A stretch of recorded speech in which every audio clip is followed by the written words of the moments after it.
بسم اللہ الرحمن الرحیم۔ آج ہم مد کے بارے میں بیان کریں گے۔ مد کے 4 اقسام ہم بیان کریں گے۔ مد منفصل۔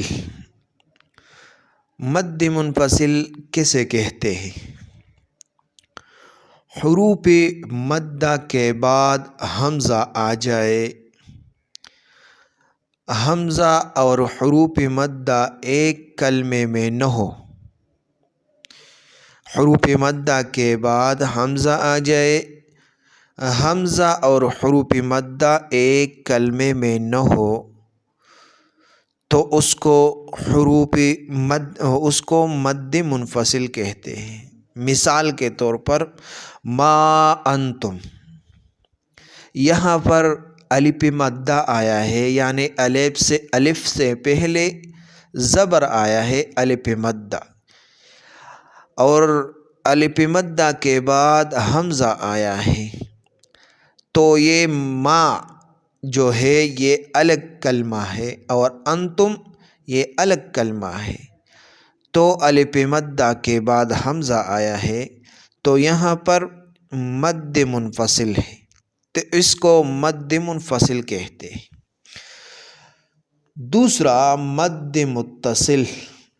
مد متصل کسے کہتے ہیں؟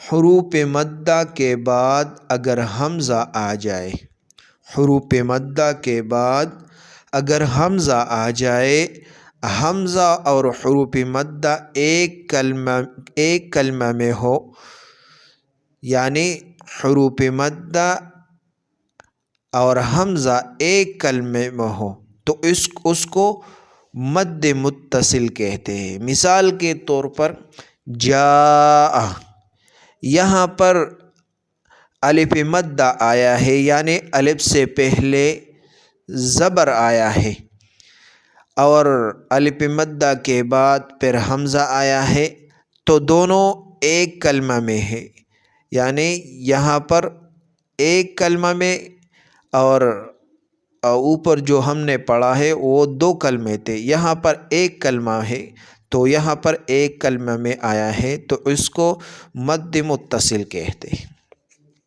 نمبر 3، مد فرعی کسے کہتے ہیں؟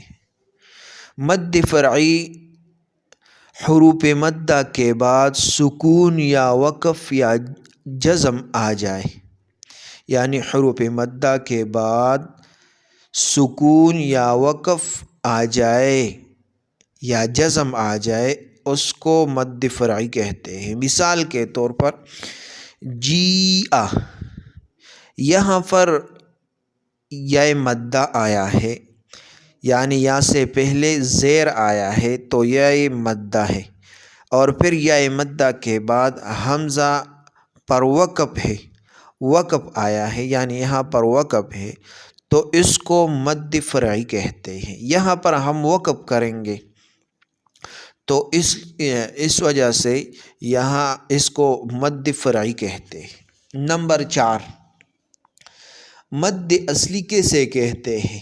مد اصلی کسے کہتے ہیں؟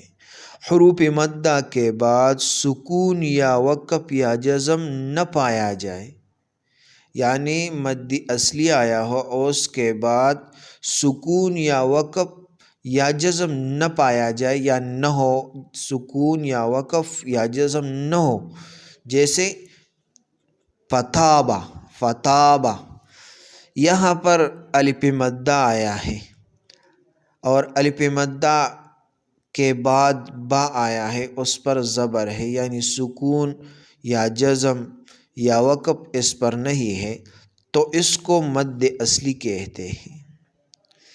تو یہ